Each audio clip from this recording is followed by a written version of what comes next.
भगवान राजा परीक्षित को भागवत सुना रहे थे कि तभी इंद्र आए। इंद्र ने कहा, सुखदेव भगवान सुखम नत्वा वदन सर्वे स्वकार्य कुशलाः सुराः।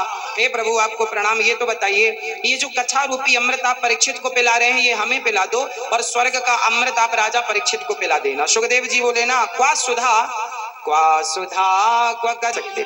स्वर्ग के अमृत को उन्होंने कांच का टुकड़ा कहा, भागवत जी को मणि सुखदेव भगवान ने कहा हम नहीं दे सकते। क्यों? लायक नहीं है आप इस अमृत को पीने के। प्रेमी बनकर आते जरूर पिलाता। इंद्र अपने धाम को चले गए। जब 7 दिन की कथा सुनी, भागवत जो सुनता है वो कैसा भी हो भव सागर से पार हो जाता है। परीक्षित इसके गवाह हैं। परीक्षित जी को श्राप लगा था संत का 7 दिन में मरने का, पर भागवत सुनी तो वो श्राप से मुक्त हो गए। इसलिए राजा परीक्षित की जब सदगति हुई, इंद्र ने तराजू बांधी और भागवत जी को रखा, तौल कर देखा। स्वर्ग के सुख एक तरफ, भागवत जी का सुख एक तरफ। तौल कर देखा तो भागवत जी का पलड़ा भारी। तब भागवत जी से भगवान ने प्रकट होकर इंद्र से कहा, इंद्र तुम हमसे तौलने चले हो? इंद्र चरणों में गिर पड़े। भागवत और भगवान दो नहीं है, ये प्रत्यक्षः कृष्ण एव ही। ये प्रत्यक्षः कृष्ण, ये भगवान का ही वांगमय स्वरूप है। भागवत जी मतलब शब्दम ब्रह्मा। कान से जब आप कथा सुनते हैं तो कानों से कथा नहीं जा रही है, कृष्ण रूपी शब्द। मतलब कृष्ण क्या है? शब्द के शब्द ब्रह्मा, शब्द के रूप में भगवान विराजमान है। तो भगवान की कथा जब सुनते हैं तो शब्दों के रूप में भगवान आपके हृदय में प्रवेश करते हैं कानों के दरवाजे से। भगवान आपके हृदय में कहां से जाते हैं? कानों से। कानों में क्या जाता है? शब्द। भगवान किसका रूप है? शब्द ब्रह्म। शब्द ही ब्रह्म है। इसलिए कहते हैं शब्दों में बड़ी जान होती है, इन्हीं से आरती अरदास और अजान होती है। यही समुद्र के वह मोती हैं जिनसे इंसानों को पहचान होती है। इसलिए शब्दों में बड़ी जान होती है। बताओ शब्दों में जान होती है कि नहीं? शब्दों में कितनी जान होती है? बोलो।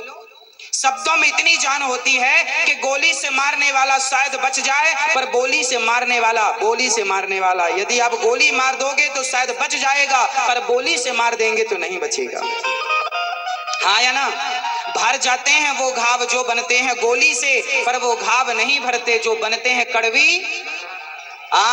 इसलिए गोली से ज्यादा प्रभावी क्या है? बोली। इसलिए शब्दों में बड़ी जान होती है, इन्हीं से आरती अरदास और अजान होती है।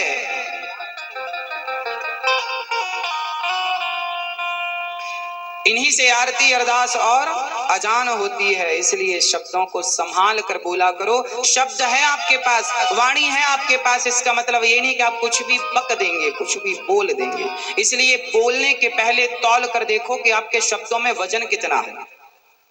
आपके शब्दों में मां, आपके शब्दों में कृष्ण ही आपके कानों से प्रवेश कर रहे हैं। सुखदेव भगवान ने भागवत जी सुनाकर परीक्षित की सदगति की। इंद्र का अभिमान मिटा, भगवान ने दर्शन दिया।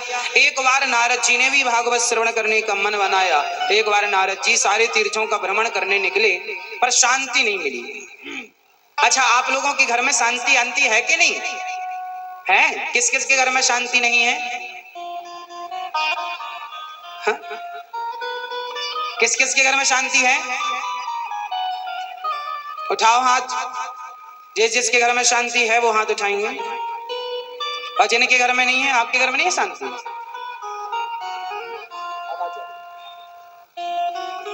क्या करना पड़ेगा? कथा मात्रिक जीवन। कथा सुनेंगे तो परम शांति। एक बार नारद जी सारे तीर्थों में गए भ्रमण करने। कहां गए? पुष्करम चावरी हरि क्षेत्र कुरुक्षेत्र सारे तीर्थों में गए, पर ना पश्यम कुत्रमिच्छर्मा मनः संतोषकारिका। एक बार नारद जी सारे तीर्थों में गए पर शांति नहीं मिली।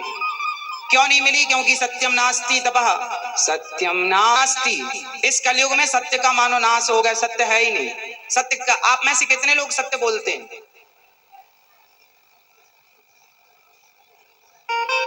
हो रहा तो सत्य की क्या जरूरत है? लेकिन एक बात बताएं, लोक में तो झूठ से काम हो जाएगा, पर परलोक में झूठ से काम ना होगा। वहां फिर फंस जाओगे आप।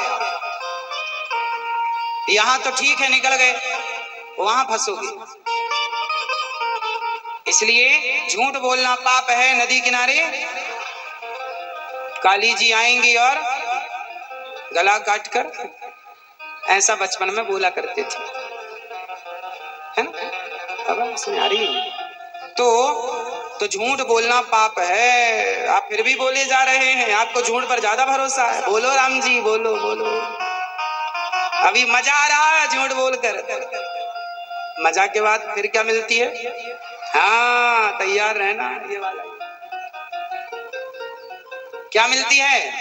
इसलिए भैया बिक गए हरिश्चंद्र, पर उन्होंने झूठ नहीं बोला। देखिए हमारा देश ना ऐसे महान पुरुषों से भरा, ऐसी गाथाओं से भरा पड़ा है, लेकिन आप पता नहीं कब समझेंगे।